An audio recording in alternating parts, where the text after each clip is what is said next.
Hello world, I'm Chris Pirillo, and I finally found a piece of technology that I did not want to pass up. And I know, like many of you out there, I find the world of consumer technology these days rather boring, uninteresting, mundane, routine, commonplace. Technology is an enabler, it's not a destination.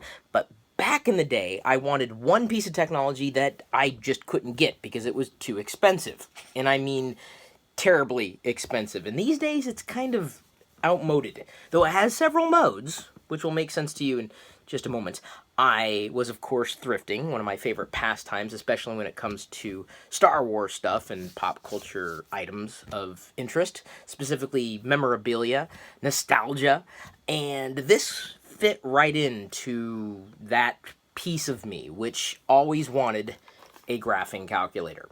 I got this for $2, which is going to be even more impressive when you realize which graphing calculator it is. It once belonged to someone, likely, named Tollener. They marked their name on the back. Seriously, that's it. It even came with all the batteries I might have needed.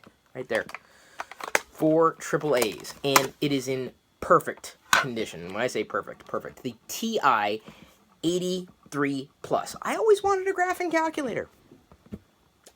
I don't know why. It was just awesome. I mean, back in the day, this was the thing. You could fit this into your pocket if you had big pockets. It's large. It's almost as tall as my head. That's how big it is.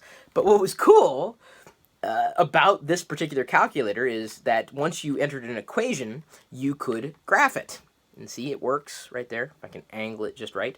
And this was cutting edge to me. I used to love these types of devices until I realized that I didn't use them all that much. You know, I mean, they were nice to have, but ultimately, if I wasn't using them, what was the point of having them around? I even thought, well, am I going to use this graphing calculator? And the answer is no. I'm not likely going to use it, but I got it for $2. It could probably sell for a hell of a lot more than that, but for $2, I couldn't pass it up. I just couldn't. I mean, they were practically giving it away. It's not that big. It's still usable. In fact, my daughter Jedi was playing with it. I mean, she can push buttons. I'm not worried about her getting into anything, obviously, but it does math. That's effectively what it does.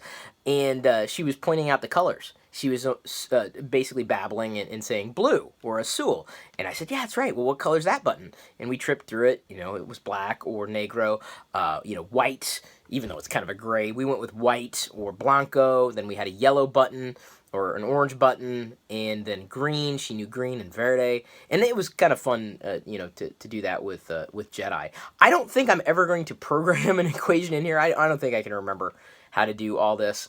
In fact, it wouldn't surprise me if at some point it just said, "Hey, syntax error." That's usually what you got in response to errors that you made on calculators. But I used to love, for some odd reason, inputting or translating formulas from the math books into these types of calculators. The only calculator I had, though, was a single line calculator. So a graphing calculator with the ability to have multiple lines plus graphing abilities was just beyond my wildest imagination. So yeah, I was compelled to get this because I always wanted a graphing calculator, and it was $2.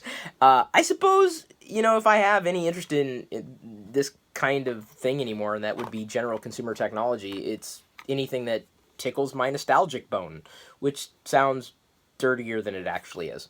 I love you, I appreciate you, but at this point I'm going to leave you to your own devices.